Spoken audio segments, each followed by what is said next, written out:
tega kamu, Don. Kamu benar-benar laki-laki tidak berguna. Lihat ini. Surat cerai ini sudah ditandatangani oleh Vira. Kamu hanya perlu menuliskan namamu di sini dan segera angkat kaki dari rumah ini sebelum matahari terbenam. Suara itu melengking, memecah keheningan pagi yang biasanya hanya diisi oleh suara gemericik air dari keran dapur yang bocor. Aku tertegun. Tanganku yang masih basah karena baru saja selesai mencuci tumpukan piring kotor, semalam membeku di udara. Aku menoleh perlahan, menatap wajah Ibu Ratih, ibu mertuaku, yang berdiri dengan berkacak pinggang. Wajahnya yang penuh riasan tebal itu tampak memerah, penuh dengan kebencian yang sudah tidak bisa lagi ia sembunyikan. Di tangannya, selembar kertas putih melambai-lambai, seolah-olah itu adalah bendera kemenangan yang menandakan akhir dari penderitaanku atau mungkin awal dari kehancurannya yang tidak ia sadari. Halo semuanya, selamat datang kembali di saluran cerita kehidupan yang akan mengaduk emosi kalian. Sebelum kita masuk lebih dalam ke dalam kisah nyata ini, pastikan kalian sudah klik tombol subscribe dan nyalakan lonceng notifikasinya. Dapur ini sangat sempit, hanya ada satu lubang ventilasi kecil yang membiarkan cahaya matahari masuk dengan malu-malu. Bau sabun cuci piring murah menyeruak di udara, bercampur dengan aroma kopi yang baru saja kubuatkan untuk Ibu Ratih. Namun, alih-alih berterima kasih, beliau justru menatapku seolah aku adalah kotoran yang menempel di sepatunya. Aku menarik napas panjang, mencoba menenangkan debar jantungku yang mulai tidak beraturan. Ibu, apa salah saya? Suaraku terdengar serak, hampir menyerupai bisikan. Selama 2 tahun ini, saya sudah berusaha menjadi suami yang baik untuk Vira. Saya menjaga rumah ini, saya melakukan semua pekerjaan yang ibu minta. Saya diam, potongnya kasar, telunjuknya menuding tepat di depan hidungku. Berusaha?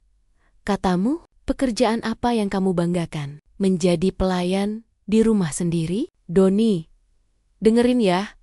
Vira itu cantik, dia sarjana, dia punya masa depan yang cerah. Sedangkan kamu hanya mantan buruh pabrik yang di PHK.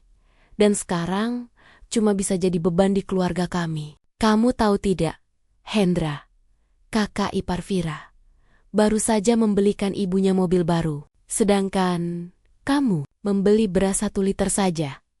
Kamu harus menghitung koin di celenganmu. Kalimat itu menghujam jantungku lebih dalam dari rasa sakit manapun. Memang benar, sejak perusahaan tempatku bekerja bangkrut setahun lalu, aku kesulitan mendapatkan pekerjaan tetap. Aku menghabiskan hari-hariku dengan menjadi pengemudi ojek daring atau mengambil pekerjaan serabutan apa saja, asalkan halal. Namun, di mata Ibu Ratih, semua itu tidak ada artinya. Baginya, nilai seorang manusia hanya diukur dari seberapa tebal dompetnya dan seberapa mewah merek mobil yang ia kendarai. Aku melirik ke arah pintu dapur. Di sana, Vira berdiri mematung. Wajahnya pucat, matanya sembab seperti habis menangis sepanjang malam. Vira adalah wanita yang sangat aku cintai. Alasan mengapa aku rela bertahan di rumah neraka ini selama 2 tahun terakhir. Kami menikah atas dasar cinta. Atau setidaknya, itulah yang aku yakini dulu. Namun, seiring berjalannya waktu, tekanan dari ibunya, dan perbandingan terus-menerus dengan keberhasilan orang lain, mulai menggerogoti keteguhan hatinya. Vira, apa benar ini keinginanmu? Tanyaku, menatap langsung ke matanya, mencari sisa-sisa kasih sayang yang mungkin masih tertinggal di sana. Vira tidak menjawab dengan cepat. Ia menunduk, memainkan jemarinya dengan gelisah. Don, ibu, benar, kita tidak bisa terus begini. Aku lelah hidup susah. Aku lelah setiap kali kumpul keluarga, kita selalu menjadi bahan tertawaan karena kamu tidak punya pekerjaan tetap. Aku ingin hidup tenang. Aku ingin punya rumah sendiri. Aku ingin merasa bangga punya suami. Suaranya bergetar, dan aku bisa merasakan dunia di sekitarku seakan runtuh. Kecewa? Tentu saja. Namun, yang lebih menyakitkan adalah kenyataan bahwa dia tidak tahu. Dia tidak tahu siapa aku sebenarnya. Dia tidak tahu mengapa aku memilih untuk hidup seperti ini. Dia tidak tahu bahwa di dalam ponsel tuaku yang layarnya sudah retak-retak, terdapat akses menuju sebuah dunia yang bahkan dalam mimpi pun tidak bisa dibayangkan oleh ibunya.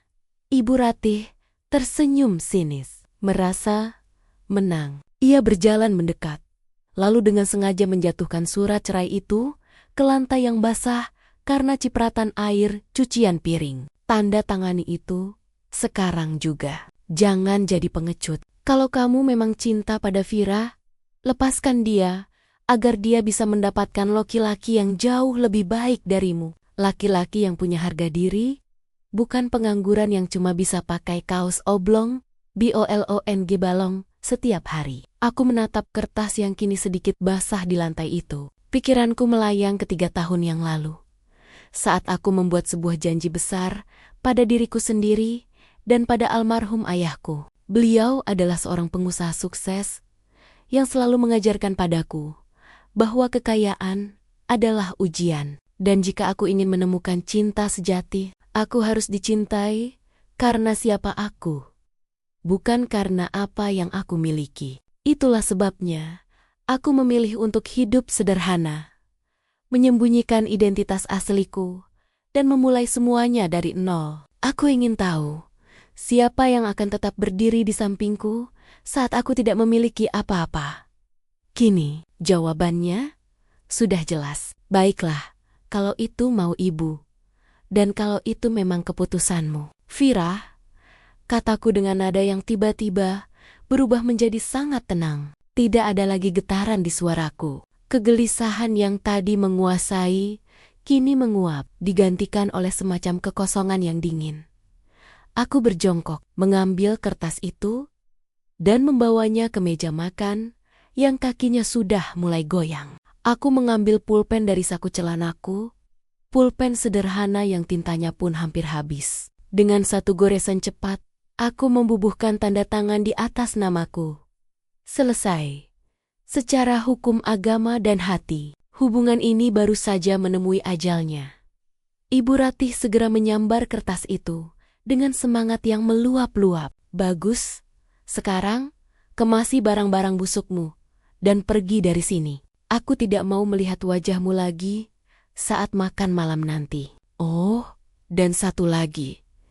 Jangan pernah bermimpi untuk kembali atau memohon bantuan pada kami saat kamu kelaparan di jalanan nanti. Aku hanya tersenyum tipis, sebuah senyum yang sulit diartikan oleh siapapun yang melihatnya. Aku berjalan menuju kamar kecil kami, atau lebih tepatnya, kamar yang selama ini aku tempati bersama Vira.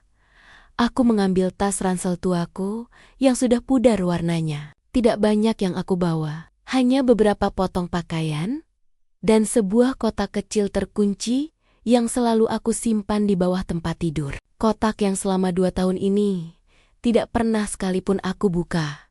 Vira masih berdiri di sana saat aku keluar dari kamar. Ada kilatan penyesalan di matanya saat aku melewatiku. Tapi egonya tampak lebih kuat untuk mencegahnya bersuara. Ia hanya memalingkan wajah saat aku melangkah menuju pintu depan rumah tua ini. Rumah yang selama ini kusebut rumah, namun ternyata hanyalah sebuah terminal persinggahan yang penuh dengan hinaan. Aku berdiri di ambang pintu, menghirup udara luar yang terasa sedikit lebih segar, meski matahari mulai terik. Aku menoleh sekali lagi ke arah rumah itu, melihat Ibu Ratih yang sedang tertawa puas sambil menelepon seseorang. Kemungkinan besar sedang mengabarkan berita gembira ini kepada Hendra atau kerabat mereka yang lain. Ibu, panggilku pelan, namun cukup keras untuk membuatnya menoleh. Apalagi, mau minta uang ongkos? Ejeknya. Tidak. Saya hanya ingin bilang, simpan baik-baik surat itu. Karena suatu saat nanti, ibu mungkin akan menyadari bahwa kertas itu adalah kesalahan terbesar yang pernah ibu buat dalam hidup ibu. Ibu Ratih hanya tertawa terbahak-bahak. menganggap ucapanku hanyalah gertakan sambal dari seorang pria yang sedang patah hati dan tidak punya masa depan. Ia membanting pintu tepat di depan wajahku. Bra, aku berdiri sendirian di teras kecil itu. Panas matahari mulai menyengat kulitku. Tapi hatiku jauh lebih panas karena api tekad yang baru saja menyala. Aku berjalan perlahan menuju pagar, meninggalkan kenangan 2 tahun yang kini terasa seperti mimpi buruk. Di ujung jalan, aku berhenti sebentar dan meraba saku celanaku. Aku mengeluarkan sebuah kartu plastik berwarna hitam dengan logo emas yang sangat eksklusif. Kartu yang selama ini tersimpan rapat di balik dompet kulitku yang sudah mengelupas. Aku terus berjalan menyusuri trotoar yang panasnya mulai menembus sol sepatuku yang sudah tipis. Di dalam ransel ini, beban pakaianku tidak seberapa. Tapi beban di dadaku terasa begitu menghimpit. Setiap langkah yang kuambil seolah memutar kembali kaset lama di kepalaku. Memori tentang bagaimana semua kehancuran ini bermula, tentang bagaimana aku yang dulunya dipuji, perlahan-lahan menjadi samsat hinaan bagi keluarga besar Vira. Semuanya berawal setahun yang lalu. Saat itu, perusahaan manufaktur tempatku menjabat sebagai salah satu manajer menengah mengalami krisis hebat akibat permainan kotor kompetitor. Aku yang memegang prinsip kejujuran peninggalan almarhum ayah, menolak untuk ikut dalam skema penggelapan dana demi menyelamatkan perusahaan. Hasilnya, aku dikambing hitamkan. Aku diberhentikan tanpa pesangon yang layak dan namaku masuk dalam daftar hitam industri tersebut. Awalnya, Vira sangat mendukung. Ia meyakinkanku bahwa kita bisa melewati ini bersama. Namun, ibunya, Ibu Ratih, punya pandangan lain. Baginya, menantu tanpa jabatan mentereng adalah aib keluarga. Apalagi sejak Hendra, suami dari kakaknya Vira yang bernama Maya, mulai meroket karirnya di sebuah perusahaan logistik besar. Sejak saat itu, setiap acara makan malam keluarga selalu berubah menjadi medan pertempuran mental bagiku. Don, kamu itu laki-laki, masa cuma diam di rumah? Suara Ibu Ratih seolah terngiang kembali di telingaku. Suara yang ia ucapkan 6 bulan lalu saat aku sedang mencoba merintis usaha kesil-kosilen dari rumah. Lihat Hendra itu, dia baru saja naik jabatan jadi direktur operasional. Gajinya puluhan juta. Maya baru saja dibelikan tas bermerek. Kamu memberi Vira jatah belanja saja masih sering kurang. Aku ingat bagaimana aku hanya bisa menunduk saat itu. Aku tidak ingin pamer bahwa tabungan rahasia, hasil investasiku selama bertahan-tahan, sebenarnya jauh lebih besar dari total aset yang dimiliki Hendra. Aku sedang menguji diriku sendiri, sekaligus menguji kesetiaan orang-orang di sekitarku. Aku ingin membangun kerajaan baruku dari bawah tanpa embel-embel. Nama besar keluargaku yang sengaja aku sembunyikan identitasnya. Tapi nyatanya kejujuran dan kerja keras tanpa pamer harta dianggap sebagai sampah di mata mereka. Langkahku terhenti di sebuah halte bus yang sepi. Aku duduk di bangku kayu yang catnya sudah mengelupas, persis seperti keadaanku saat ini. Aku membuka tas dan mengambil botol air mineral yang tinggal setengah. Saat aku sedang meneguk air, sebuah mobil SUV mewah berwarna putih mengkilap berhenti tepat di depanku. Kaca jendela mobil itu perlahan turun, menampilkan wajah Hendra yang sedang memakai kacamata hitam mahal. Di sampingnya, Maya duduk dengan gaya angkuh sambil mengipasi wajahnya. Loh, Doni, sedang apa kamu di pinggir jalan, bawa ransel besar begitu? Hendra bertanya dengan nada yang dibuat-buat prihatin. Meski ada senyum mengejek yang terselip di sudut bibirnya. Jangan bilang, kamu akhirnya diusir oleh ibu? Maya tertawa kecil. Suara tawa yang sangat menyakitkan telinga. Aduh, Hendra, jangan begitu. Mungkin Doni lagi mau cari kontrakan baru yang lebih sesuai dengan kantongnya. Ya kan Don, lagian kasihan Vira kalau harus terus-terusan hidup di rumah ibu, tapi suaminya nggak bisa kasih kontribusi apa-apa. Aku hanya menatap mereka datar. Aku pergi karena memang sudah saatnya aku pergi, Mas Hendra. Terima kasih atas perhatiannya. Hendra keluar dari mobil. Ia berdiri di depanku sambil merapikan jam tangan emasnya. Ia seolah sengaja ingin memamerkan kekayaannya di hadapanku yang terlihat kumal. Begini ya, Don. Sebagai kakak ipar, aku cuma mau kasih saran. Hidup itu butuh realistis. Vira itu adikku. Dan aku nggak tega lihat dia menderita terus. Keputusan ibu untuk menyuruh kalian cerai itu sudah benar. Vira pantas mendapatkan laki-laki yang setara denganku. Bukan orang yang kerjanya cuma ojekan dan serabutan. Ia merogoh dompetnya, mengeluarkan selembar uang 100.000 rupiah. Lalu menjatuhkannya begitu saja ke atas bangku halte di sampingku. Ini, buat ongkos kamu cari makan siang. Jangan bilang-bilang Vira kalau aku yang kasih, nanti dia makin kasihan sama kamu. Darahku mendidih.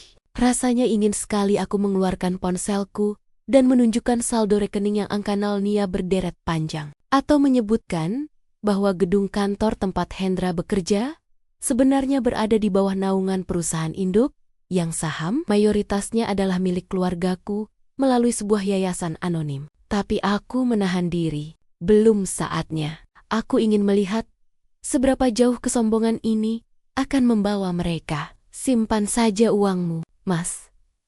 Kamu mungkin akan lebih membutuhkannya nanti daripada aku. Jawabku tenang sambil berdiri dan menyampirkan ransel ke bahu.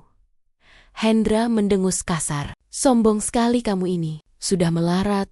Harga diri selangit. Pantas saja kamu nggak maju-maju. Ayo Maya, kita pergi. Biarkan saja dia menikmati debu jalanan ini. Mobil mewah itu melesat pergi, meninggalkan kepulan asap dan debu yang menerpa wajahku. Aku terbatuk kecil, mengusap debu dari mataku yang mulai terasa panas. Bukan karena debu, tapi karena rasa sakit yang terus ditekan. Di momen itulah, bibit kemarahan yang selama ini kupendam mulai tumbuh menjadi sebuah rencana yang matang. Aku tidak bisa lagi membiarkan diriku dinuai kinjek seperti ini. Kesabaran ada batasnya. Dan mereka baru saja melewati garis batas itu dengan sangat kasar.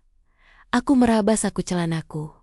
Mencari ponsel tuaku, aku menekan sebuah nomor yang sudah lama sekali tidak kuhubungi. Panggilan itu tersambung pada dering ketiga.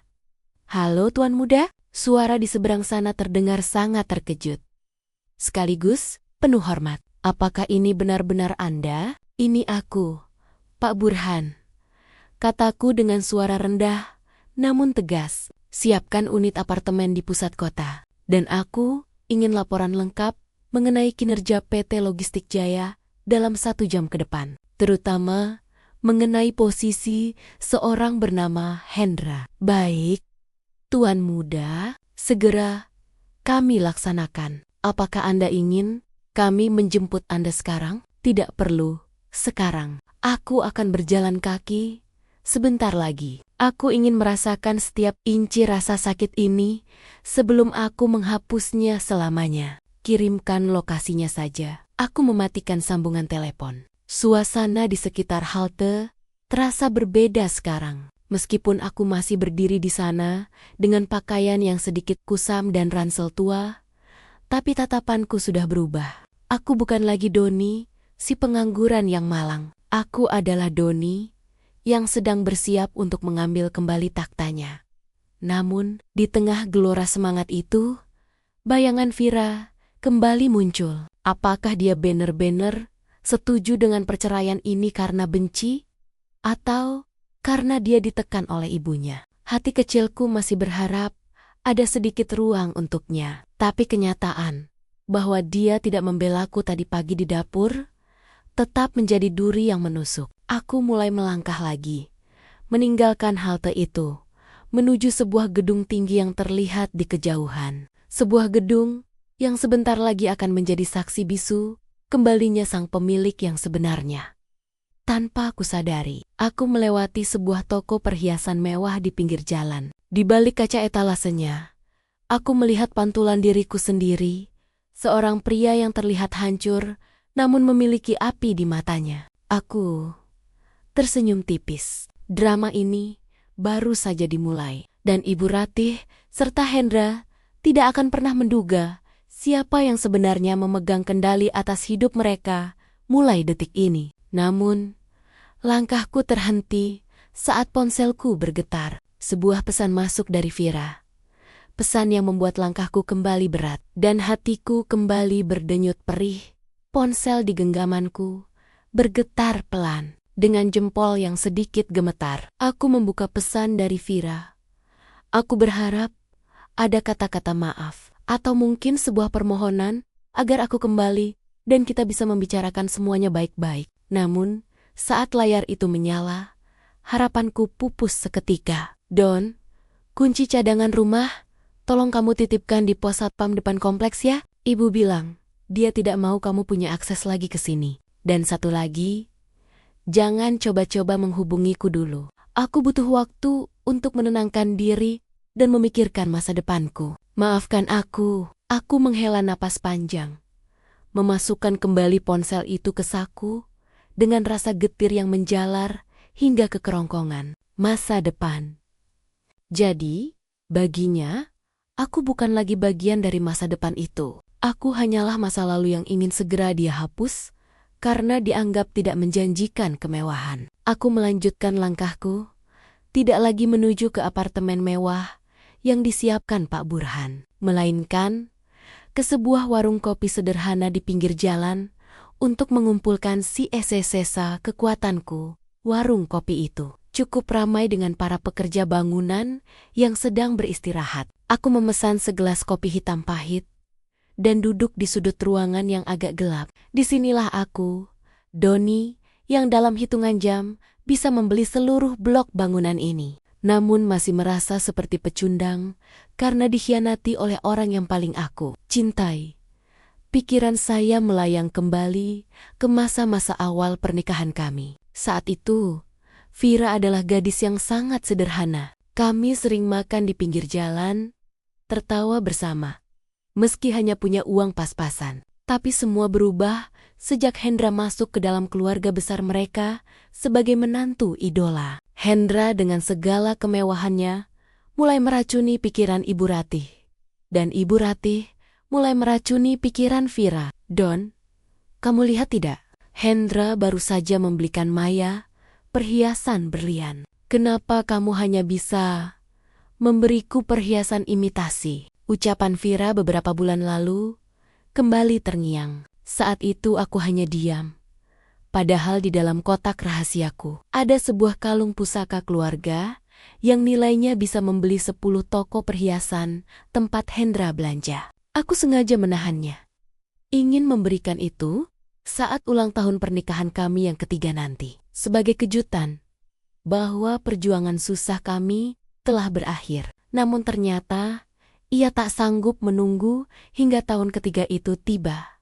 Tiba-tiba, suara keras dari televisi di warung kopi itu membuyarkan lamunanku. Sebuah berita ekonomi sedang menayangkan tentang rencana ekspansi besar-besaran dari Arkananta Group, perusahaan raksasa yang bergerak di bidang investasi dan properti. Nama itu adalah nama keluarga besarku. Di layar tampak foto almarhum ayahku sebagai pendiri, dan mereka menyebutkan bahwa pewaris tunggal perusahaan tersebut masih misterius dan diperkirakan akan segera muncul ke publik untuk mengambil alih kepemimpinan orang-orang di warung kopi itu mulai berkomentar. Wah, kalau jadi orang kaya begitu enak ya. Uangnya nggak bakal habis 7 turunan, kata seorang bapak tua sambil menyeruput kopinya. Aku hanya tersenyum pahit di balik gelas kopiku. Mereka tidak tahu bahwa si pewaris misterius itu sedang duduk di samping mereka, memakai kaos oblong yang sudah agak luntur warnanya, dan baru saja diusir oleh ibu mertuanya sendiri. Ponselku kembali berdering. Kali ini bukan pesan, tapi panggilan suara dari Pak Burhan. Aku segera menjauh dari keramaian warung dan mengangkatnya di bawah pohon rindang di depan kedai. Tuan muda, saya sudah mendapatkan laporan mengenai PT Logistik Jaya, tempat Hendra bekerja. Ternyata perusahaan itu sedang terlilit hutang yang sangat besar karena manajemen yang buruk dan beberapa kontrak yang gagal. Hendra sebenarnya sedang melakukan gali lubang tutup lubang untuk menutupi gaya hidup mewahnya. Dia baru saja mengajukan proposal pinjaman modal besar ke salah satu anak perusahaan kita, Erta Capital. Aku menyipitkan mata, sebuah informasi yang sangat menarik. Lalu, bagaimana status proposalnya? Masih dalam tahap peninjauan, Tuan. Tapi melihat rasio keuangannya, kemungkinan besar akan ditolak kecuali ada jaminan yang sangat kuat atau instruksi khusus dari atasan. Sebuah ide mulai terbentuk di kepalaku. Skenario yang sempurna untuk menunjukkan kepada mereka bagaimana rasanya berada di posisi yang tidak berdaya. Pak Burhan, tahan proposal itu. Jangan ditolak. Tapi jangan diterima dulu. Berikan mereka harapan palsu sedikit lebih lama. Dan satu lagi. Aku mendengar mereka akan mengadakan acara syukuran rumah baru malam ini. Aku ingin kamu mengirimkan sebuah karangan bunga atas namaku ke sana. Tapi, jangan gunakan nama asliku. Gunakan nama seorang hamba yang pernah kamu hina. Pak Burhan terkekeh di seberang telepon. Baik, Tuan Muda. Instruksi dimengerti. Lalu mengenai apartemen Anda, mobil sudah menunggu di lokasi yang saya kirimkan melalui pesan. Anda tidak perlu berjalan kaki lagi. Aku menutup telepon. Aku melihat sebuah mobil sedan hitam mengkilap, berhenti sekitar 50 meter dari tempatku berdiri. Supirnya keluar dan membukukan badan, menunggu dengan sangat hormat. Aku berjalan menuju mobil itu, meninggalkan semua atribut kemiskinanku di trotoar jalanan ini. Saat aku masuk ke dalam kabin mobil yang harum dan sejuk, aku merasa seperti kembali ke duniaku yang sebenarnya. Kulit jok yang lembut dan kesunyian di dalam mobil mewah ini sangat kontras dengan hiruk-pikuk jalanan tadi. Aku menyandarkan kepalaku, menatap gedung-gedung pencakar langit yang menjulang di sepanjang jalan protokol. Kita ke apartemen dulu, Pak, kataku pada supir. Baik, Tuan. Di perjalanan, aku melewati rumah besar yang baru saja dibeli Hendra. Di sana sudah terlihat tenda-tenda mewah terpasang dan beberapa pekerja sedang menata bunga. Aku melihat Ibu Ratih sedang sibuk memberikan perintah kepada para pekerja dengan wajah yang sangat sombong. Di sampingnya, Vira berdiri dengan gaun yang cantik, namun wajahnya tetap terlihat muram. Mungkin dia merasa bersalah, atau mungkin dia hanya merasa kehilangan, karena tidak ada lagi orang yang bisa dia suruh-suruh. Di rumah, aku mengepalkan tanganku. Malam ini, di acara syukuran itu, aku akan datang. Bukan sebagai Doni yang membawa tas ransel butut, tapi sebagai seseorang yang akan memberikan kejutan yang tidak akan pernah mereka lupakan seumur hidup. Konflik ini baru saja memanas, dan aku ingin melihat seberapa tinggi mereka bisa terbang sebelum akhirnya aku menjatuhkan mereka ke bumi dengan keras. Pergantian suasana dari jalanan yang berdebu menuju lobi apartemen kelas atas yang berlapis marmer membuatku sadar betapa tipisnya batas antara kehinaan dan kejayaan. Saat aku melangkah masuk, para staf gedung membungkuk hormat padaku, tidak mempedulikan pakaianku yang masih sederhana, karena mereka sudah diberitahu siapa yang datang. Namun, di dalam hatiku yang paling dalam, masih ada satu pertanyaan yang mengganjal. Jika nanti aku menunjukkan semua kekayaanku, dan Vira memohon untuk kembali, apakah aku masih memiliki cukup ruang untuk memaafkannya? Ataukah pengkhianatannya di dapur tadi pagi sudah cukup untuk menutup buku cerita kami selamanya? Aku memasuki unit penthouseku yang luas. Di atas meja kerja, sudah tersedia berkas-berkas perusahaan yang harus kutandatangani. Di sana juga ada sebuah undangan fisik untuk acara syukuran rumah Hendra yang didapatkan Pak Burhan dengan mudah. Aku mengambil undangan itu, merobeknya sedikit di bagian pojok, lalu tersenyum dingin. Matahari mulai terbenam, menyisakan semburat jingga yang memantul di koke-koka gedung pencakar langit. Di dalam unit penthouse yang sunyi, aku berdiri di depan cermin besar setinggi langit-langit. Aku menatap pria di dalam cermin itu. Pakaian kumal yang tadi pagi ku kenakan sudah berganti dengan kemeja putih bersih dari bahan sutra terbaik. Namun, aku sengaja belum mengenakan jas mewahku. Aku ingin tampil tetap terlihat biasa di mata mereka. Namun dengan aura yang berbeda. Aku mengambil jam tangan lama, peninggalan ayah dari dalam kotak kecil yang kubawa tadi. Jam ini terlihat sederhana bagi mata awam. Namun kolektor jam tahu harganya bisa menyentuh angka miliaran karena kelangkaannya. Aku melingkarkannya di pergelangan tanganku. Inilah pemicunya. Malam ini, di rumah baru Hendra yang megah, panggung drama akan segera dimulai. Lokasi pesta itu berada di sebuah kawasan elit yang dijaga ketat. Aku sengaja meminta supirku menurunkanku 1 blok sebelum rumah tersebut. Aku ingin berjalan kaki, merasakan kembali sensasi diabaikan, sebelum akhirnya aku mengejutkan mereka. Suasana di depan rumah Hendra sangat meriah. Lampu-lampu kristal terlihat bersinar dari balik jendela besar. Dan deretan mobil mewah terparkir rapi di sepanjang bahu jalan. Baru saja aku menginjakkan kaki di depan gerbang. Suara yang sangat kukenal menyambutku dengan nada tinggi yang meremehkan. "Loh, Doni, kamu masih punya muka datang ke sini?" Itu suara Maya, kakak Vira. Dia berdiri di teras dengan gaun malam berwarna merah menyala yang tampak sangat mahal. Dia menatapku dari ujung kepala sampai ujung kaki dengan tatapan jijik. "Aku datang untuk memenuhi undangan." "Mbak, bukankah Mas Hendra bilang aku harus datang sebagai keluarga?" Jawabku tenang.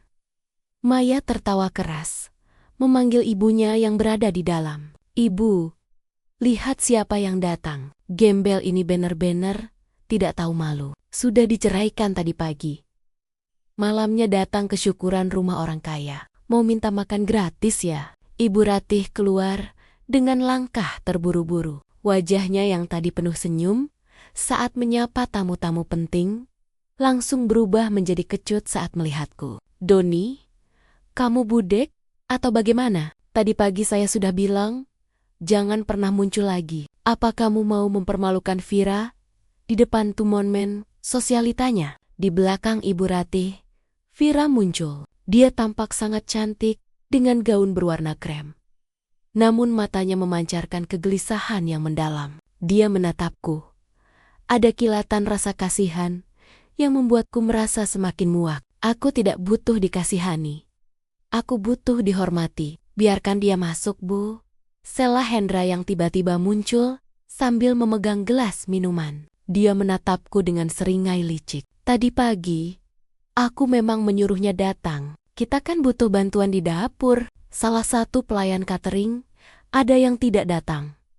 Mungkin Doni bisa bantu cuci piring atau engket-engket piring kotor. Lumayan kan, Don? Daripada ojekan malam-malam. Di sini, kamu bisa makan enak setelah selesai." Tawa pecah dari mulut Maya dan Ibu Ratih. Vira hanya menunduk. Tidak sepatah kata pun keluar dari mulutnya untuk membelaku. Pergolakan batin dalam diriku semakin memuncak. Inikah wanita yang selama 2 tahun aku jaga dan aku cintai, yang bahkan membiarkan kakaknya menghinaku menjadi pelayan di pesta syukuran rumah mereka? Tentu, Mas Hendra, aku akan bantu apapun yang bisa ku bantu. Kataku dengan suara yang tetap terkontrol. Aku masuk ke dalam rumah itu. Melewati ruang tamu yang luas, dengan lantai marmer yang mengkilap. Suasana di dalam sangat kontras dengan rumah kecil tempat kami tinggal dulu. Di sini, segalanya berbau uang. Namun udaranya terasa sangat menyesakan karena dipenuhi oleh orang-orang sombong. Aku digiring menuju area belakang, dekat kolam renang. Tempat makanan prasmanan disajikan. Hendra benar-benar melakukan apa yang dia katakan. Dia memerintahkan staf catering untuk memberikan celemek padaku. "Ini, pakai ini, bantu mereka membereskan jelas-jelas kosong di meja tamu." Perintah Hendra di depan beberapa rekan bisnisnya. "Perkenalkan semuanya. Ini Doni. Dia, ya, bisa dibilang, dia ini asisten serabutan keluarga kami." Teman-teman Hendra tertawa sinis. Aku hanya diam dan mulai bekerja. Aku mengambil jeles-jeles kosong, berjalan di antara tamu-tamu yang memakai parfum mahal. Namun, saat aku sedang membereskan meja di dekat Ibu Ratih dan teman-teman arisannya, sebuah kejadian yang sudah direncanakan mulai berjalan. Jam tangan saya mana ya? Teriak Maya tiba-tiba, membuat semua orang menoleh. Tadi saya taruh di meja ini sebentar saat mau cuci tangan. Jam tangan Rolex bertabur berlian, hadiah dari Hendra. Hilang. Suasana pesta langsung riuh. Ibu Ratih langsung menatapku dengan mata melotot. Doni, kamu tadi yang membersihkan meja ini kan? Jangan-jangan kamu yang ambil. Saya tidak mengambil apa-apa, Bu. Jawabku tegas. Halah, jangan. Bohong. Kamu itu miskin. Pasti gelap mata melihat jam tangan seharga ratusan juta itu. Teriak Maya sambil mendekat dan mencoba merogoh saku celanaku. Aku menepis tangannya dengan halus. Namun Hendra langsung mencengkeram kerah ke mejaku. Jangan kasar pada istriku. Kalau kamu tidak mencurinya, kenapa kamu ketakutan begitu? Geledah dia. Dia geledah tasnya. Vira berlari mendekat. Wajahnya dipenuhi air mata. Don, tolong, jujur. Kalau kamu ambil, kembalikan sekarang. Aku akan minta ibu untuk tidak lapor polisi. Please, jangan buat aku malu lagi. Tuduhan Vira adalah pukulan telak terakhir bagi hatiku. Dia tidak mengenalku sama sekali. Dia lebih percaya pada skenario busuk keluarganya daripada kejujuranku. Di saat itulah, kemarahan yang tenang mulai menguasai diriku. Aku melepaskan tangan Hendra dari kerahku dengan satu sentakan kuat yang membuatnya sedikit terhuyung. Cukup, kataku. Suaraku tidak keras, tapi entah mengapa membuat seluruh ruangan menjadi sunyi. Kalian ingin menggeledahku? Silakan. Tapi ingat satu hal. Setelah ini, tidak akan ada jalan kembali bagi kalian semua. Hendra dengan kasar merogoh saku celanaku dan benar saja. Dia mengeluarkan sebuah jam tangan emas bertabur berlian. Sorak-sorai penghinaan langsung meledak. Tuh kan, dasar maling. Sudah numpang makan, mencuri pula, maki Ibu Ratih. Namun, aku hanya tertawa kecil. Tawa yang terdengar sangat dingin di tengah keramaian itu. Aku menatap jam tangan yang dipegang Hendra. Lalu menatap jam tangan lama di pergelangan tanganku sendiri. Mas Hendra, coba lihat baik-baik jam yang kamu pegang itu. Dan coba lihat jam yang kupakai ini. Kataku sambil menyodorkan lenganku. Hendra mencibir. Jam butut begitu saja dipamerkan. Kalimatnya terhenti saat matanya menangkap detail di jam tanganku. Sebagai orang yang gemar pamer barang mewah, dia tahu sedikit tentang merek-merek langka. Wajahnya perlahan memucat saat melihat logo kecil di bagian bawah dial jam tanganku. Itu Patek Philippe seri terbatas. Tidak mungkin. Itu jam tangan seharga 7 miliar. Gumam Hendra. Suaranya bergetar. Suasana pesta yang tadinya penuh makian tiba-tiba menjadi sangat mencekam. Ibu Ratih dan Maya saling pandang, tidak mengerti apa yang dibicarakan Hendra. Sementara itu, dari arah pintu depan, terdengar suara langkah kaki yang mantap dan tegas. Beberapa pria berpakaian jas hitam rapi masuk ke dalam ruangan, dipimpin oleh seorang pria tua yang tampak sangat berwibawa. Itu Pak Burhan, dan dia tidak datang sendirian. Di belakangnya, 2 orang polisi berdiri dengan wajah serius. Pergolakan batin yang sejak tadi kupendam kini mencapai titik didihnya. Pemicunya bukan lagi soal jam tangan yang difitnahkan padaku, tapi soal kebenaran yang akan segera meledak di tenggo-tengga kesombongan mereka. Pak Burhan berjalan lurus ke arahku, mengabaikan tuan rumah yang kebingungan, lalu membungkuk sangat dalam di depanku. Mohon maaf atas keterlambatan saya. Tuan muda Doni Arkananta, mobil jemputan Anda sudah siap di depan. Dan kami sudah membawa bukti rekaman CCTV mengenai siapa yang sebenarnya menaruh jam tangan itu di saku Anda. Mata Vira membelalak, mulut Ibu Ratih menganga. dan jam tangan di tangan Hendra jatuh berdentang ke lantai marmer. Rahasia yang kusimpan rapat selama 2 tahun ini akhirnya terkuak di lokasi yang paling mereka banggakan. Keheningan yang mencekam menyelimuti ruang tamu mewah itu. Suara dentang jam tangan Maya yang jatuh ke lantai marmer terdengar seperti ledakan di telinga semua orang. Wajah Hendra yang tadinya memerah karena amarah kini berubah pucat pasi, nyaris seputih kertas. Ia menatap Pak Burhan, lalu menatapku, seolah-olah sedang melihat hantu yang bangkit dari kubur. Tuan muda Doni Arkananta, suara Hendra tercekat di tenggorokan. Pak Burhan, Anda pasti salah orang. Ini Doni, dia ini pengangguran. Dia ini tukang ojek. Tidak mungkin, dia. Pak Burhan tidak bergeming. Ia berdiri tegak di sampingku dengan tatapan sedingin es. Saya sudah bekerja untuk keluarga Arkananta selama 30 tahun, Hendra. Saya rasa saya jauh lebih mengenal siapa pewaris tunggal Arkananta Group daripada Anda yang bahkan baru memulai karier dengan menyuntikkan dana pinjaman dari anak perusahaan. Kami, Ibu Ratih, hampir saja jatuh pingsan jika tidak segera berpegangan pada pinggiran meja prasmanan. Matanya bergerak liar, menatapku dengan tatapan yang dipenuhi ketidakpercayaan dan ketakutan yang luar biasa. Sementara itu, Vira masih berdiri mematung. Air mata yang tadi mengalir karena rasa malu kini berhenti karena rasa syok yang teramat sangat. Ia menatapku, "Sioliola, aku adalah orang asing yang baru pertama kali ia temui." "Don, apa semua ini benar?" bisik Vira pelan. Suaranya hampir hilang ditelan kebisingan detak jantungnya sendiri.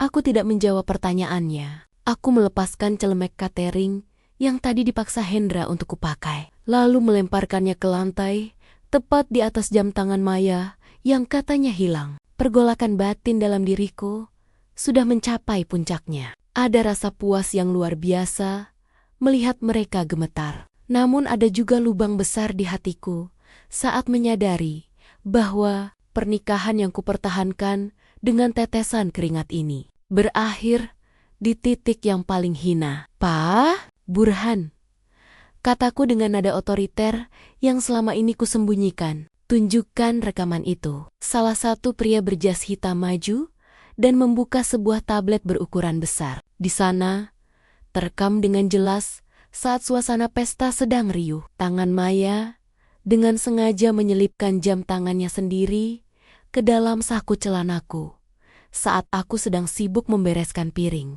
Semua tamu undangan yang hadir melihat itu. Bisik-bisik yang tadinya menghinaku kini berbalik menjadi hujatan bagi keluarga Ibu Ratih. "Ternyata mereka sekeluarga tukang fitnah ya?" celetuk salah seorang tamu. Pantas saja kayak mendadak. Kelakuannya rendah sekali. Maya gemetar hebat. Ia mencoba mencari pembelaan. "Ibu, aku cuma mau memberi dia pelajaran. Aku tidak tahu kalau dia..." "Pelajaran?" Aku memotong kalimatnya dengan tajam. Aku melangkah mendekat ke arah Hendra yang masih mematung. "Mas Hendra, kamu bilang tadi aku harus tahu diri karena aku miskin. Kamu bilang Vira pantas mendapatkan laki-laki yang setara denganmu?" Aku mengambil ponsel dari tangan Pak Burhan, lalu menunjukkan sebuah dokumen digital di layarnya. "Ini adalah laporan audit PT Logistik Jaya. Kamu tahu siapa pemilik 60% saham di perusahaan tempatmu bekerja? Itu adalah perusahaan cangkang milik Arkananta Group. Dan besok pagi, aku sudah menginstruksikan untuk menarik seluruh modal dan membatalkan semua kontrak kerjasama karena pelanggaran etika yang dilakukan oleh direktur operasionalnya." Hendra langsung lemas. Ia jatuh terduduk di atas lantai marmernya yang mahal. "Don, jangan Don. Tolong, kalau modal itu ditarik, perusahaanku bangkrut. Aku punya banyak hutang untuk beli rumah ini. Tolong, Don." Ibu Ratih yang melihat menantu andalannya bersimpuh langsung berubah haluan. Dengan gerakan yang sangat dramatis, ia berlari ke arahku dan mencoba meraih tanganku. "Doni, menantuku yang baik." "Ibu, mohon maaf." Tadi itu, ibu cuma bercanda.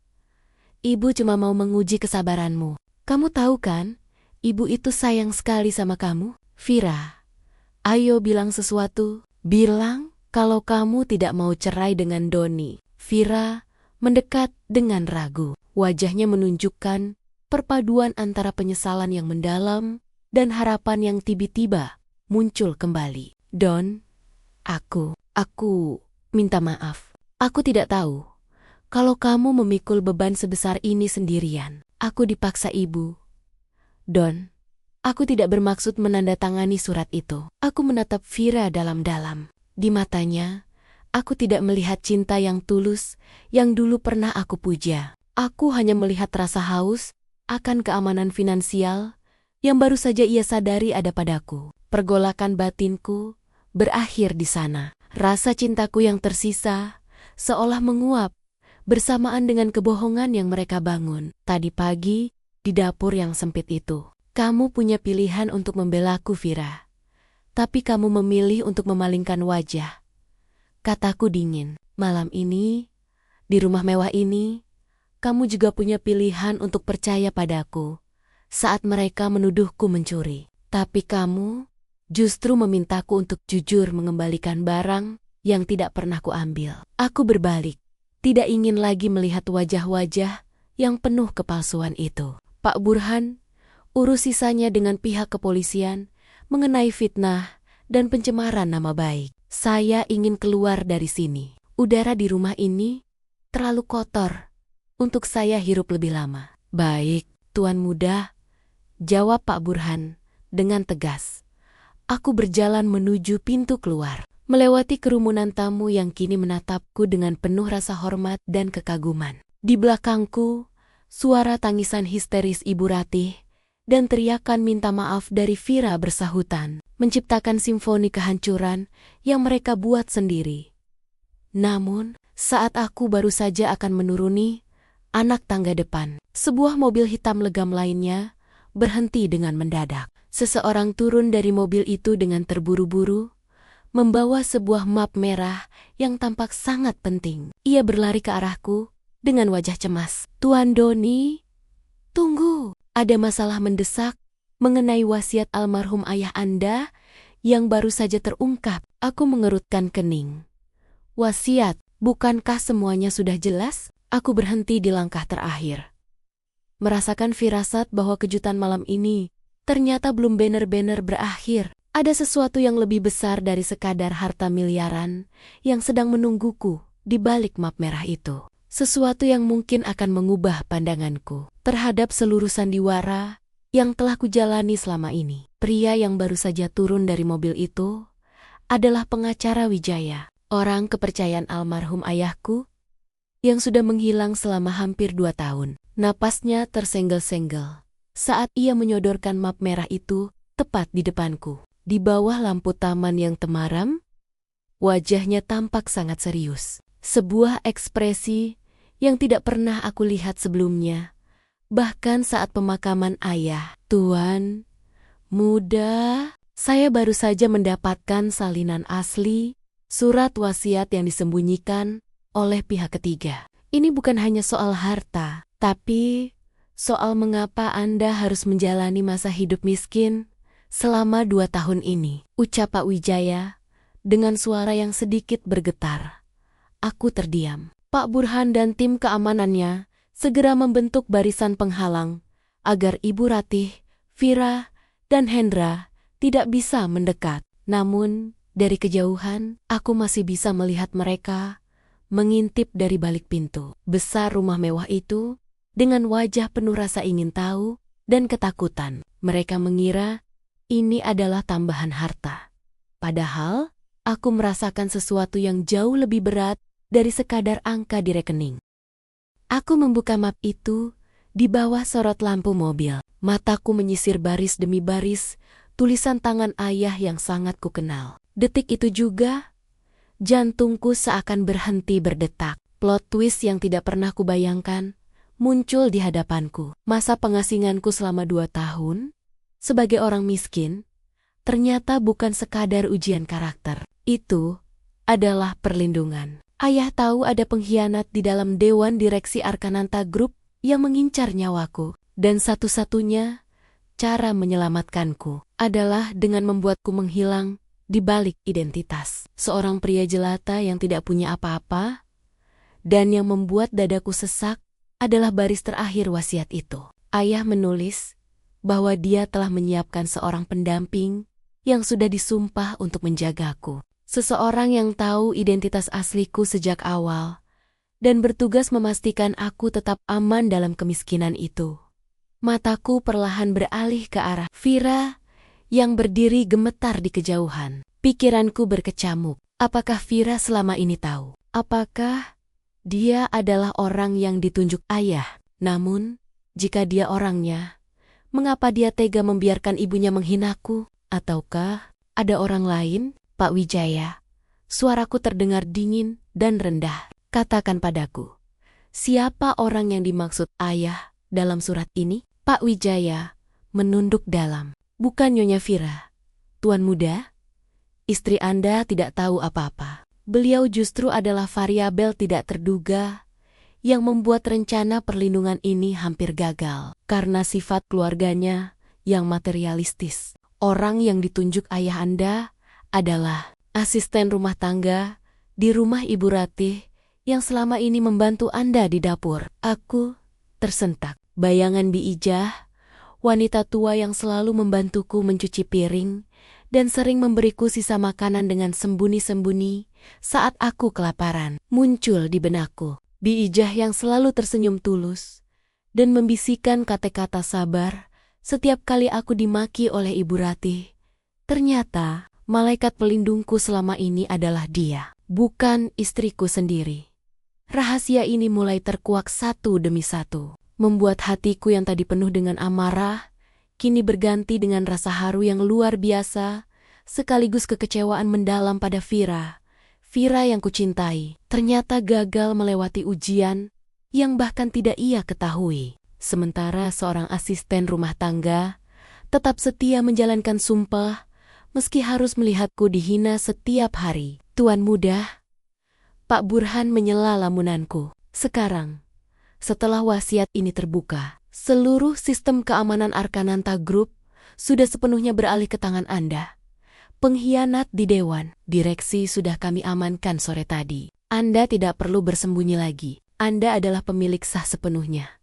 Tanpa syarat, aku menutup map merah itu dengan perlahan. Aku berbalik dan menatap ke arah rumah Meghahendra. Di sana, Ibu Ratih tiba-tiba merangkak keluar. Ia tidak peduli lagi dengan harga dirinya. Ia bersujud di atas rumput taman, mencoba meraih ujung sepatuku. Doni, ampun Doni, ibu tidak tahu kalau kamu sedang menjalankan tugas dari ayahmu. Maafkan ibu. Don, anggap saja kejadian tadi pagi tidak pernah ada. Vira, ayo sujud di samping ibu. Minta maaf pada suamimu, teriak Ibu Ratih histeris. Vira melangkah maju dengan ragu. Wajahnya pucat pasi. Don, jadi selama ini kamu sengaja membohongiku? Kamu membiarkan aku hidup susah hanya untuk ujian ini? Itu kejam, Don. Aku tertawa. Sebuah tawa yang penuh dengan kepahitan. Kejam? Aku tidak pernah memintamu untuk hidup mewah. Vira, aku hanya memintamu untuk tetap di sampingku saat aku tidak punya apa-apa. Dan hari ini, sebelum kamu tahu aku kaya, kamu sudah memilih untuk membuangku seperti sampah. Itu bukan aku yang kejam, tapi hatimu yang dangkal. Aku memberikan isyarat kepada Pak Burhan untuk segera meninggalkan tempat itu. Aku tidak butuh pembuktian lebih lanjut di rumah ini. Lokasi ini sudah terlalu penuh dengan kepalsuan. Ada tempat lain yang harus kudatangi. Sebuah tempat yang akan menjadi panggung terakhir untuk menunjukkan pada dunia siapa sebenarnya Doni Arkananta. Kita ke kantor pusat sekarang. Perintahku pada supir dan jemput Bi Ijah, bawa dia ke sana dengan mobil terbaik yang kita punya. Berikan dia penghormatan yang layak, dia terima selama 2 tahun ini saat mobil mewahku mulai meninggalkan halaman rumah Hendra. Aku melihat melalui kaca spion bagaimana Ibu Ratih masih bersujud di tanah. Sementara Hendra terduduk lesu menatapi rumah mewahnya yang sebentar lagi akan disita. Vira berdiri mematung di tengah jalan, menangis meratapi hilangnya kesempatan emas yang sebenarnya sudah ada di genggamannya selama 2 tahun. Namun, di tengah perjalanan menuju kantor pusat, ponselku berbunyi. Bukan dari Vira, bukan dari Hendra. Itu adalah pesan singkat dari nomor yang tidak dikenal. Selamat atas kembalinya Anda, Tuan Muda. Tapi jangan mengira perang ini sudah berakhir hanya karena Anda punya uang miliaran. Harta bisa membeli kesetiaan, tapi tidak bisa membeli nyawa yang sudah terancam. Aku menyipitkan mata. Ternyata, pengungkapan identitasku hanyalah awal dari badai yang lebih besar. Plot twist mengenai wasiat ayah barulah lapisan pertama dari sebuah konspirasi yang jauh lebih gelap. Sambil menatap lampu-lampu kota yang gemerlap, aku tahu bahwa momen pembuktian yang sesungguhnya baru saja dimulai. Dan kali ini, taruhannya bukan lagi sekadar harga diri, melainkan segala hal yang aku miliki. Mobil Rolls-Royce hitam itu melaju membelah kesunyian malam, meninggalkan reruntuhan mental keluarga Ibu Ratih di belakang. Suasana di dalam kabin sangat kontras dengan keributan tadi. Hanya ada suara hembusan AC yang halus dan aroma kulit mahal yang menenangkan. Aku menatap keluar jendela ke arah deretan gedung pencakar langit yang lampunya berkelap-kelip. Salah satu gedung tertinggi di sana, dengan logo huruf A emas yang menjulang, adalah tujuanku. Tuan Muda, kita hampir sampai. Suara Pak Burhan memecah keheningan. Bi Ijah sudah dalam perjalanan menuju ruang VIP. Beliau sempat bingung saat kami menjemputnya dengan limusin, tapi setelah dijelaskan singkat, beliau hanya menangis haru. Aku mengangguk pelan. Pastikan dia mendapatkan perawatan terbaik. Berikan dia pakaian yang layak. Malam ini, dia bukan lagi pelayan. Dia adalah tamu kehormatan Arkananta Group. Mobil berhenti tepat di lobi utama gedung Arkananta. Puluhan petugas keamanan berseragam lengkap sudah berbaris rapi, membungkuk serentak saat pintu mobilku dibuka. Aku melangkah masuk. Sepatu pantofelku berbunyi tegas di atas lantai granit yang mengkilap. Perasaan ini sungguh aneh. Hanya beberapa jam yang lalu, aku dihina sebagai pencuri jam tangan. Dan kini aku berjalan di bawah sorotan lampu kristal raksasa sebagai pemilik sah seluruh kerajaan ini.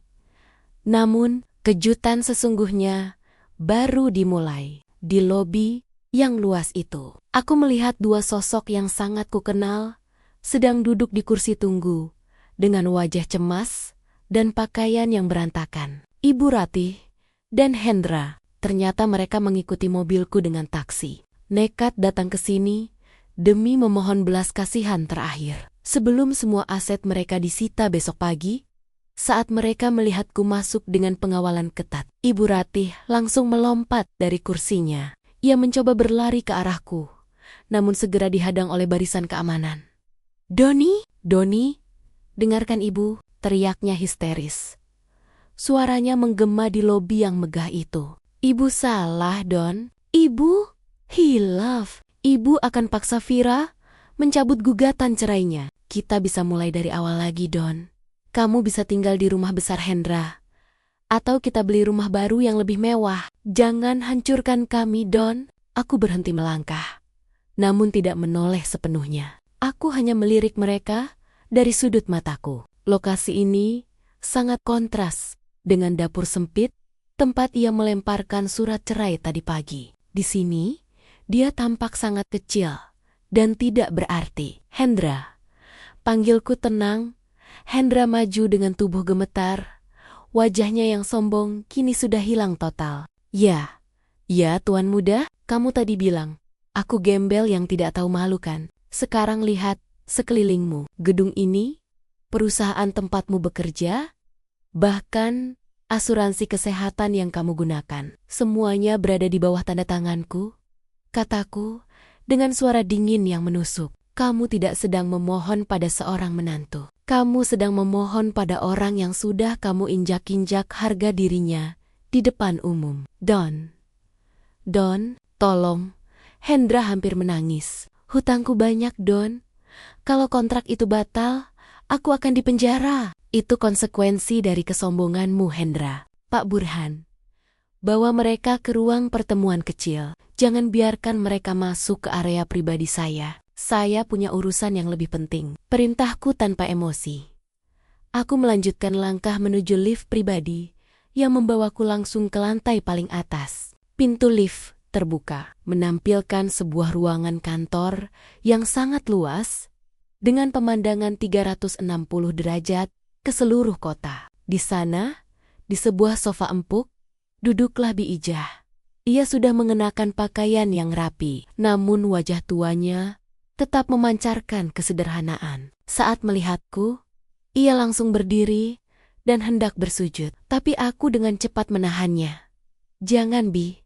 Jangan pernah bersujud padaku," kataku sambil memegang kedua pundaknya. Selama 2 tahun ini, Bibi adalah satu-satunya orang yang memperlakukanku seperti manusia di rumah itu. Bibi tahu siapa aku, tapi Bibi tetap tulus membantuku karena kasih sayang, bukan karena harta ini. Bi Ijah terisak. "Tuan muda, saya hanya menjalankan amanah almarhum Tuan Besar. Beliau sangat menyayangi Anda. Beliau ingin Anda menemukan orang yang tulus. Dan saya sedih melihat bagaimana Nyonya Vira dan ibunya memperlakukan Anda." Aku mengajak Bi Ijah duduk. Di meja besar di depanku, sudah tersedia laporan keuangan terbaru dan sebuah layar besar yang menampilkan pergerakan saham. Inilah momen pembuktianku. Aku bukan hanya ingin pamer kekayaan. Aku ingin melakukan pembersihan total. Pak Burhan, hubungi pengacara keluarga. Saya ingin memindahkan aset sebesar 10 miliar rupiah atas nama Bi Ijah sebagai tanda terima kasih atas kesetiaannya. Dan siapkan dokumen untuk proses hukum Hendra atas dugaan penggelapan dana perusahaan yang selama ini ia tutup-tutupi, kataku sambil menandatangani berkas dengan pulpen emas. Tiba-tiba, pintu ruangan terbuka sedikit. Vira berdiri di sana. Entah bagaimana dia bisa lolos dari penjagaan di bawah. Mungkin karena para penjaga masih mengenalnya sebagai istriku. Wajahnya sembab, ia tidak lagi mengenakan gaun pestanya. Hanya baju biasa yang terlihat kusut. Ia menatapku, lalu menatap Bi Ijah yang duduk di sampingku. Matanya membelalak, menyadari bahwa asisten rumah tangganya kini diperlakukan seperti ratu oleh suaminya sendiri. "Don, boleh aku bicara sebentar? Hanya kita berdua?" tanya Vira dengan suara serak. Aku menatapnya datar. Di ruangan yang semegah ini, keberadaan Vira terasa sangat asing. Kepercayaan yang hancur tidak bisa diperbaiki hanya dengan kata maaf di tengah kemewahan. Aku berdiri, berjalan menuju jendela kaca besar yang memperlihatkan kerlip lampu jalanan di bawah sana. Membelakanginya, seolah dia bukan lagi prioritasku. "Apa yang mau kamu bicarakan, Vira? Tentang surat cerai itu? Atau tentang bagaimana kamu menyesal setelah tahu tabunganku berisi miliaran rupiah?" tanyaku tanpa berbalik. Vira melangkah maju, suaranya bergetar hebat. "Aku tahu aku salah, Don. Aku tertekan oleh ibu dan Hendra. Tapi, apakah 2 tahun pernikahan kita tidak ada artinya sama sekali bagimu? Apakah harta ini mengubahmu menjadi orang yang begitu dingin?" Aku berbalik dengan cepat, menatapnya dengan tajam. "Harta ini tidak mengubahku, Vira. Hinaanmu dan keluargamu yang mengubahku. Selama 2 tahun aku memberimu hatiku, tapi kamu lebih memilih melihat isi dompetku. Dan sekarang, saat dompetku terbukti sangat tebal, kamu datang meminta hatiku kembali. Itu bukan cinta, Vira. Itu transaksi." Vira terdiam. Air matanya jatuh, membasahi lantai karpet yang tebal. Namun, sebelum dia sempat membalas, sebuah notifikasi merah menyala di layar komputer besarku. Sebuah alarm, peringatan sistem keamanan. Pak Burhan tiba-tiba masuk dengan wajah tegang. "Tuan muda," seseorang baru saja meretas sistem pusat Arkananta dan mencoba melakukan transfer massal. Dan orang itu, dia menggunakan kode akses yang hanya dimiliki oleh anggota keluarga inti. Aku tertegun. Anggota keluarga inti, ayah sudah tiada. Dan aku adalah anak tunggal. Satu-satunya orang yang secara hukum masih memiliki akses bayangan melalui dokumen pernikahan adalah.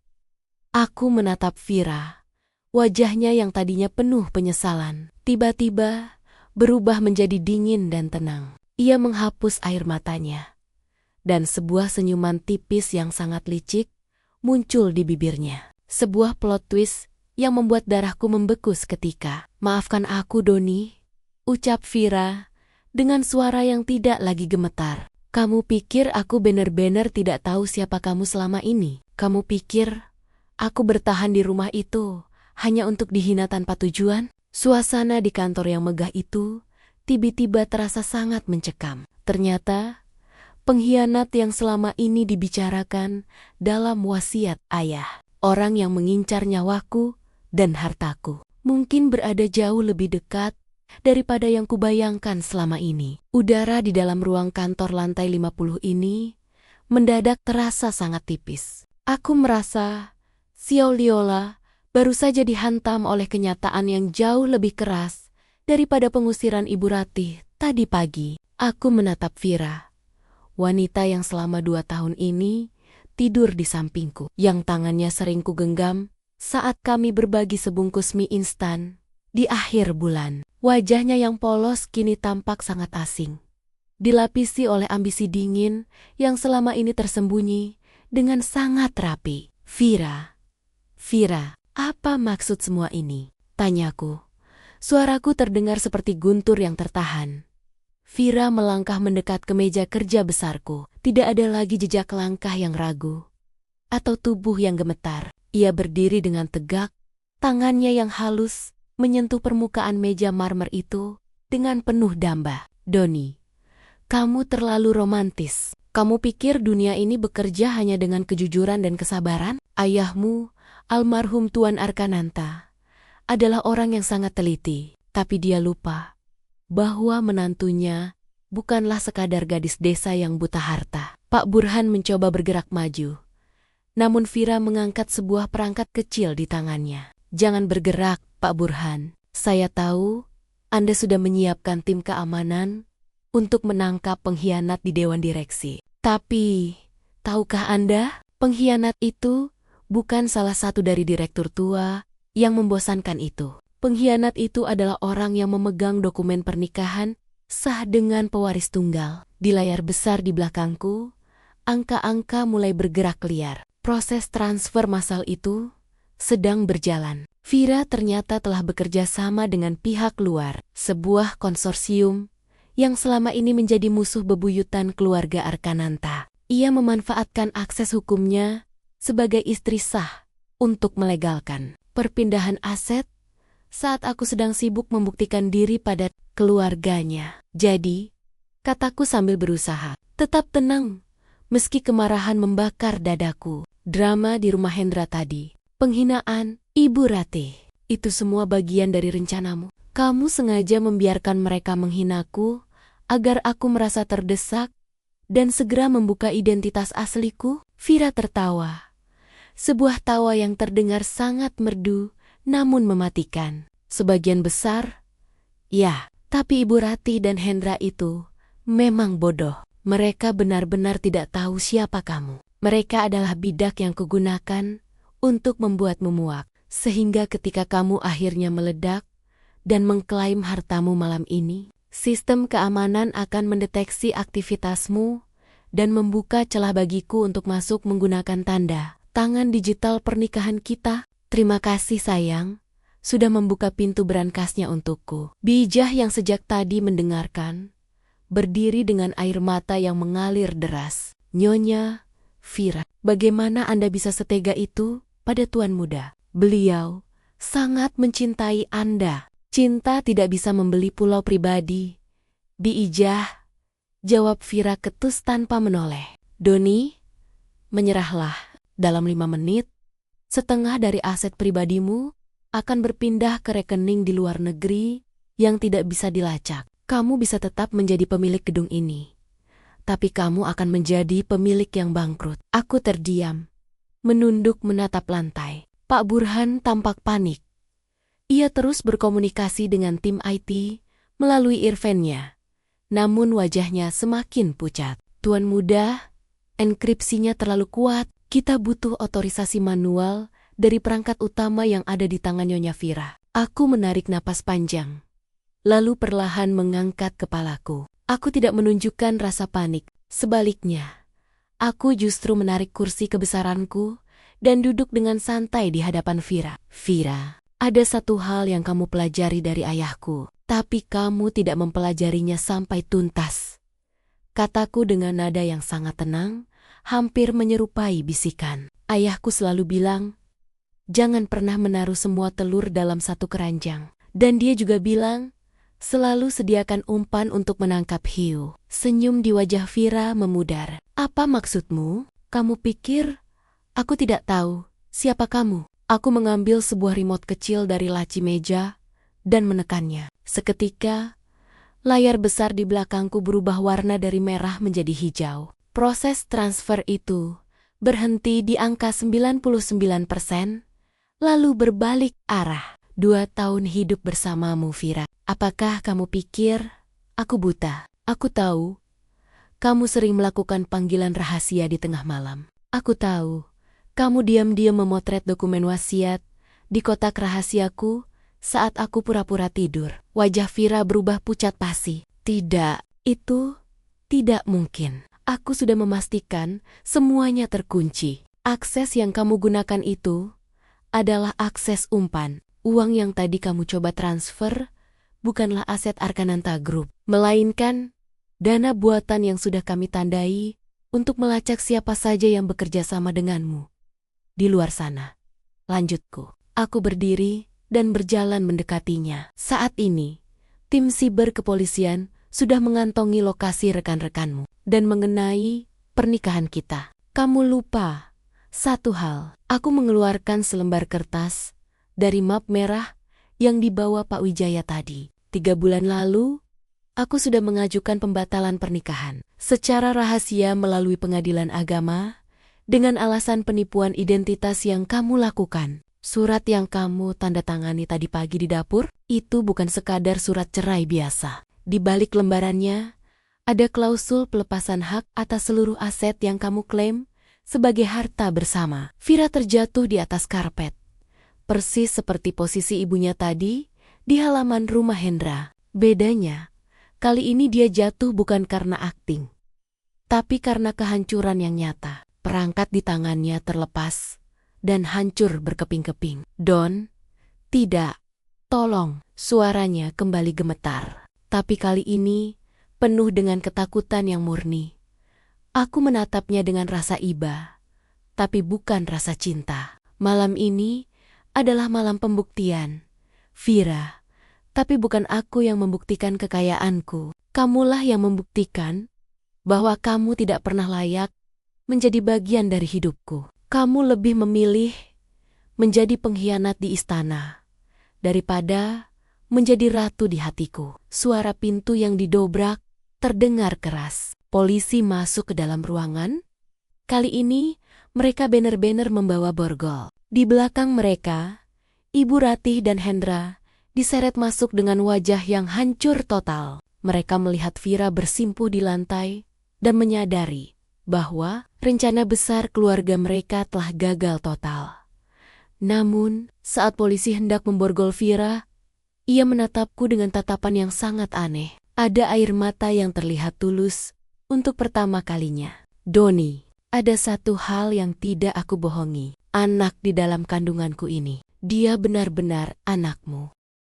Duniaku serasa berhenti berputar sekali lagi. Plot twist ini menghantamku tepat di ulu hati, membuat kemenangan yang baru saja kuraih terasa sangat pahit dan hambar. Aku menatap perutnya yang masih rata, lalu menatap matanya, mencari apakah ini kebohongan lain, ataukah sebuah konsekuensi yang harus kupikul seumur hidup. Kata-kata Fira barusan seperti petir yang menyambar di tengah ruangan yang sunyi itu. Polisi yang sudah memegang borgol pun sempat ragu dan melirik ke arahku, menunggu instruksi selanjutnya. Aku menatap Fira dengan tatapan kosong. Di kepalaku berkecamuk antara logika yang mengatakan ini adalah manipulasi terakhirnya, ataukah ini adalah sebuah takdir yang sengaja ditenun untuk mengikatku selamanya.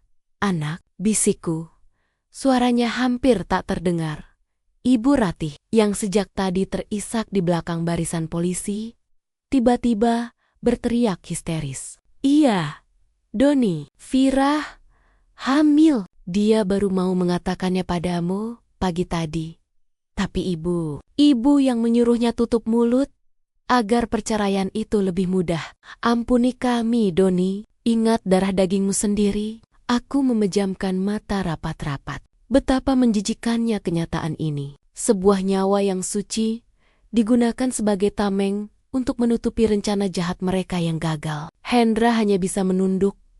Wajahnya yang penuh keringat menunjukkan ketakutan bahwa ia akan terseret lebih jauh ke dalam penjara jika aku tidak mencabut laporan. Pak Burhan, panggilku tanpa membuka mata. Bawa Vira ke rumah sakit rekanan kita sekarang juga. Lakukan tes secara menyeluruh. Saya ingin kepastian medis, bukan sekadar drama dari mulut seorang pengkhianat. Vira digiring keluar dengan pengawalan ketat. Saat ia melewati, ia sempat menatapku dengan tatapan yang sulit diartikan antara penyesalan dan harapan. Namun, hatiku sudah terlampau keras. Lokasi kantor yang tadinya merupakan simbol kejayaanku, kini terasa seperti medan perang yang penuh dengan ranjau emosi. Mengenai Hendra dan Ibu Ratih, kataku sambil menatap mereka satu persatu. Lanjutkan proses hukum atas penipuan, fitnah, dan penggelapan dana.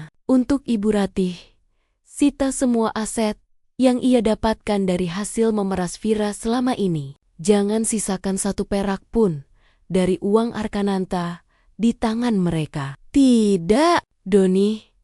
Kamu tidak bisa melakukan ini pada ibu mertuamu sendiri, teriak Ibu Ratih saat polisi menyeretnya keluar. Suaranya yang melengking perlahan menghilang di lorong lift, meninggalkan kesunyian yang mencekam di ruangan itu. Tinggallah aku, Pak Burhan, dan Bi Ijah. Aku duduk kembali di kursi kebesaranku, tapi rasanya sangat tidak nyaman. Kekuasaan dan uang miliaran rupiah di rekeningku saat ini terasa hambar. Inilah konsekuensi dari sebuah kehancuran rencana jahat. Tidak ada pemenang sejati. Yang ada hanyalah reruntuhan dari sebuah hubungan yang dibangun di atas kepalsuan. 2 jam kemudian, Pak Burhan kembali dengan map laporan medis. Ia meletakkannya dengan hati-hati di hadapanku. Hasilnya positif, Tuan Muda. Nyonya Vira memang sedang mengandung 4 minggu. Dan dari analisis forensik digital, meskipun ia bekerja sama dengan musuh perusahaan, tampaknya ia sempat mencoba membatalkan transfer tersebut di detik-detik terakhir sebelum Anda mengintervensi. Sepertinya ada pergolakan batin di dalam dirinya. Aku membaca laporan itu perlahan. Sebuah senyum pahit muncul di wajahku. Apakah itu benar-benar rasa cinta yang tersisa? Ataukah hanya rasa takut? Karena ia menyadari bahwa aku lebih kuat darinya? Apapun itu, rencana jahat keluarga besar Ibu Ratih telah benar-benar hancur. Bisnis logistik Hendra resmi dinyatakan bangkrut malam itu juga. Dan berita mengenai penangkapan mereka mulai menyebar di media daring dengan tajuk Keluarga Matre yang Tertipu Identitas. Sang miliarder, aku berdiri di balkon kantor, menatap lampu-lampu kota yang seolah mengejek kesendirianku. Aku telah membuktikan pada dunia siapa diriku. Aku telah menjatuhkan mereka yang menghinaku ke titik terendah dalam hidup mereka. Namun, di balik kemenangan ini, ada sebuah tanggung jawab baru yang tumbuh di rahim wanita yang paling menyakitiku. Tuan Muda, apa rencana Anda selanjutnya untuk Nyonya Vira? Tanya Pak Burhan. Aku menatap langit malam yang mendung, seolah mencari jawaban dari almarhum ayah. Pastikan dia mendapatkan fasilitas terbaik selama kehamilannya. Tapi dia akan tetap dalam pengawasan ketat. Dia tidak akan dipenjara sekarang demi bayi itu. Tapi dia juga tidak akan pernah kembali menjadi bagian dari hidupku sebagai istri. Malam ini, rencana jahat mereka berakhir dengan kehancuran total bagi nama baik dan harta mereka. Namun bagiku, ini adalah awal dari sebuah babak baru yang penuh dengan bayang-bayang masa lalu. Saat aku melangkah keluar dari kantor menuju mobil, aku melihat Bi Ijah sedang menunggu di depan pintu. Ia memegang tanganku dengan lembut. "Tuan muda, harta mungkin sudah kembali, tapi jangan biarkan hati Anda tetap tinggal di dalam kegelapan itu," bisik Bi Ijah menenangkan. Aku mengangguk lemah. Kehancuran musuh-musuhku telah lengkap. Namun pembersihan luka di hatiku baru saja dimulai. Aku masuk ke dalam mobil, memberikan instruksi untuk pergi ke sebuah tempat yang tenang, jauh dari hiruk-pikuk kemewahan yang melelahkan ini. Namun, saat mobil baru saja bergerak, sebuah panggilan masuk dari rumah sakit tempat Vira berada. "Tuan Doni." "Nyonya Vira." "Dia menolak untuk makan dan hanya ingin bertemu Anda sekali lagi. Ada sesuatu yang belum ia katakan mengenai ayah Anda, dan alasan sebenarnya ia terlibat dalam semua ini." Langkahku terhenti di tengah narasi yang kian memanas. Rahasia lain? Sepertinya benang merah pengkhianatan ini masih memiliki simpul yang belum terurai sepenuhnya. Aku melangkah masuk ke dalam kamar perawatan rumah sakit dengan perasaan yang sangat berat. Ruangan ini adalah kamar VIP terbaik, sangat mewah, dengan pemandangan kota yang indah. Namun suasananya terasa sangat menyesakkan. Vira terbaring di sana.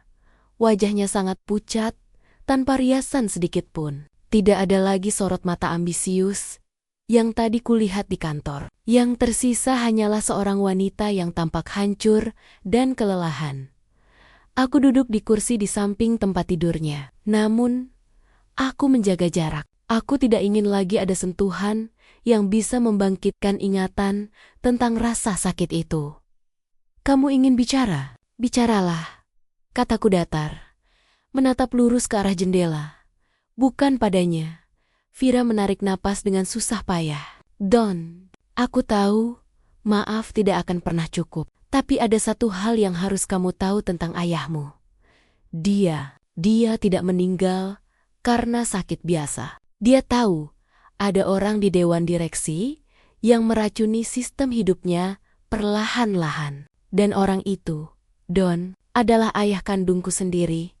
Sebelum dia meninggal di penjara bertahun-tahun lalu." Aku tersentak, menoleh padanya dengan mata membelalak. Vira terus bercerita dengan air mata yang mengalir. "Ternyata pernikahan kami awalnya adalah rencana balas dendam dari keluarga besar Vira yang merasa dirugikan oleh ayahku di masa lalu. Vira dikirim untuk masuk ke dalam hidupku, untuk menghancurkanku dari dalam. Namun, plot twist yang paling menyakitkan adalah di tengah jalan, Vira benar-benar jatuh cinta padaku. Itulah sebabnya aku bimbang. Don, Ibu Ratih terus menekanku dengan hutang-hutang keluarga, dan aku terjepit antara masa lalu ayahku dan masa depanku bersamamu. Aku memilih jalan yang salah karena aku takut kehilanganmu jika kamu tahu siapa aku sebenarnya. Aku pikir, jika aku bisa mengambil sebagian hartamu, aku bisa membawa kita lari jauh dari kejaran mereka semua."